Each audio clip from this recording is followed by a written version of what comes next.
एक बार महर्षि नारद को ये अहंकार हो गया था कि वही भगवान श्री हरि विष्णु के सबसे बड़े भक्त हैं। भगवान विष्णु का उनसे बड़ा भक्त तीनों लोकों में कोई नहीं है। महर्षि नारद अपनी इसी अहंकार की मस्ती में एक दिन पृथ्वी लोक पर पहुंचे। राधे कृष्ण भाई जी, राधे कृष्ण, राधे कृष्ण। और कैसे हो भाई जी? बस राधे कृष्ण की कृपा है। महर्षि नारद राधे कृष्ण नाम सुनकर चकित रह गए। वो और थोड़ा आगे बढ़े तो भक्तों की एक टोली राधे कृष्ण के नाम का जाप करती हुई जा रही थी। बोलो राधे राधे, बोलो कृष्णा कृष्णा, बोलो राधे राधे, बोलो कृष्णा कृष्णा। पृथ्वी लोक पर हर एक व्यक्ति भगवान विष्णु के अवतार श्री कृष्ण के साथ राधा का ही नाम ले रहा है। ये बात बहुत ही चकित करने वाली है। भगवान श्री विष्णु से सबसे ज्यादा प्रेम तो मैं करता हूं। भगवान विष्णु का तो सबसे बड़ा भक्त मैं हूं। मैं तो दिन रात उन्हीं के नाम का गुणगान करता रहता हूं। इसके बावजूद भी उनके नाम के साथ मेरा नाम जोड़ने की बजाय आखिर क्यों पृथ्वी लोक के इंसान राधा नाम को जोड़ रहे हैं? पृथ्वी लोक पर राधा नाम को कृष्ण के साथ सुनकर महर्षि नारद सोच में पड़ गए और वो सीधा श्री कृष्ण के पास गए। परंतु जब वो भगवान श्री कृष्ण के पास पहुंचे तो उन्होंने देखा कि भगवान श्री कृष्ण तो अस्वस्थ हैं तथा वो सिर के दर्द से कराह रहे हैं। भगवान श्री कृष्ण को इस हालत में देखकर महर्षि नारद का दिल दुखी हो उठा। नारायण नारायण, प्रभु आप तो अस्वस्थ दिखाई पड़ते हैं। हे नारायण, हे वासुदेव, आप मुझे तुरंत बताइए कि मैं किस प्रकार आपकी इस पीड़ा को दूर कर सकता हूं। यदि इसके लिए मुझे अपने प्राणों का त्याग भी करना पड़े तो भी मैं इसमें तनिक भी देरी नहीं करूंगा। नहीं महर्षि नारद, आपको इस दर्द के लिए अपने प्राण त्यागने की जरूरत नहीं है। इस पीड़ा को दूर करने का एक ही उपाय है। नारायण नारायण, बताइए प्रभु, क्या उपाय है? यदि मेरा कोई भक्त अपने चरणों का धुला हुआ जल मुझे पिला दे तो उस जल को पीकर मेरे सिर का दर्द ठीक हो जाएगा। नारायण नारायण, प्रभु तो मेरे परमात्मा है। इस जगत के पालक भगवान श्री कृष्ण को भला मैं कैसे अपने पैरों का धुला जल पिला सकता हूं? मुझे ये कार्य करके घोर नरक की प्राप्ति होगी और ये पाप मैं अपने ऊपर नहीं ले सकता। प्रभु, मुझसे ये कार्य नहीं होगा, मुझे क्षमा कीजिए। हे नारद, यदि आप इस कार्य को करने में असमर्थ हैं तो आप मेरी तीनों पत्नियों के पास जाइए।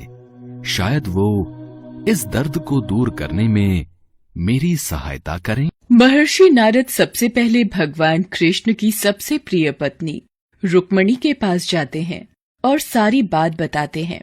देवर्षि नारद, ये आप मुझे कैसा घोर अपराध करने की सलाह दे रहे हैं? मेरे चरणों का धुला जल मैं स्वामी को नहीं पिला सकती। मुझे घोर पाप लगेगा, मुझे क्षमा कीजिए। नारायण नारायण, महारानी रुक्मणी ने तो इस कार्य के लिए मना कर दिया। महारानी सत्यभामा के पास जाता हूं। प्रणाम महारानी सत्यभामा। आइए मुनिवर, कैसे आना हुआ? नारायण नारायण, महारानी सत्यभामा, प्रभु श्री कृष्ण के सिर में भयंकर पीड़ा है। उनकी आज्ञा है यदि कोई अपने चरणों का धुला जल उन्हें पीने को दे तो वो पीड़ा से मुक्त हो जाएंगे। महारानी रुक्मणी ने तो इस कार्य के लिए साफ मना कर दिया है, इसलिए मैं आपके समक्ष आया हूं। देवर्षि नारद, यदि महारानी रुक्मणी ये पाप अपने सिर नहीं ले सकती तो भला मैं कैसे ये कार्य कर सकती हूँ? ये पाप है, मुझे क्षमा कीजिए देवर्षि। महर्षि नारद इसके बाद श्री कृष्ण की तीसरी पत्नी जामवंती के पास गए, पर उन्होंने भी ये पाप करने से मना कर दिया। तब हार कर नारद मुनि भगवान श्री कृष्ण के पास आ गए। नारायण नारायण, प्रभु इस पाप को अपने सिर कोई भी नहीं लेगा। अब मैं क्या करूं? नारद, बस एक आखिरी बार राधा के पास जाइए और मेरा ये हाल बताकर मदद मांगिए। भगवान श्री कृष्ण की आज्ञा पाकर नारद जी कृष्ण की प्रेयसी राधा के पास जाते हैं और राधा के पास जाकर वे उन्हें भगवान श्री कृष्ण का हाल सुनाते हैं। नारायण नारायण। देवी राधा, अब आप ही कुछ कर सकती हैं। कोई भी उन्हें अपने चरणों का जल देकर ये घोर पाप अपने सिर नहीं लेना चाहता। महर्षि नारद, क्या प्रभु कृष्ण को इतनी पीड़ा सहन करनी पड़ रही है, जबकि उपाय सामने है? राधा ने बगैर कुछ सोचे समझे और बिना विचार किए एक जल से भरा पात्र लिया तथा उसमें अपने दोनों चरणों को धो दिया।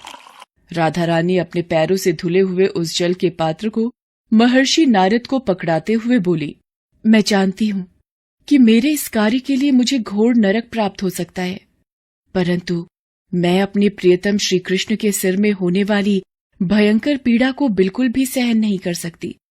उन्हें पीड़ा से मुक्त करने के लिए मैं अनेकों नरक की यातना सहने और झेलने को तैयार हूँ।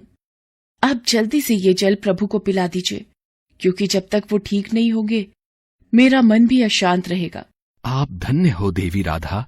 नारद मुनि शीघ्र ही जल का पात्र लेकर भगवान श्री कृष्ण के पास पहुंचते हैं, पर वो हैरान हो जाते हैं। नारायण नारायण। आपकी मंद मंद मुस्कान देखकर मुझे ज्ञात हो गया है कि ये भी आपकी रचाई कोई लीला ही थी प्रभु। राधा रानी का निस्वार्थ प्रेम अमर है, इसलिए पृथ्वी लोक के सभी वासी राधे कृष्ण के नाम का जाप कर रहे हैं। जय राधे कृष्ण, प्रभु आपकी जय हो। इसके बाद महर्षि नारद ने भी अपनी वीणा पकड़ी और वो भी श्री राधे कृष्ण नाम का गुणगान करने लगे। राधा और श्री कृष्ण का प्रेम अमर है।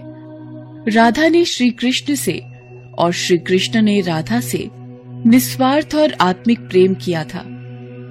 इसी प्रेम के कारण आज श्री कृष्ण के नाम के पहले राधा लगता है। राधे कृष्ण, राधे कृष्ण।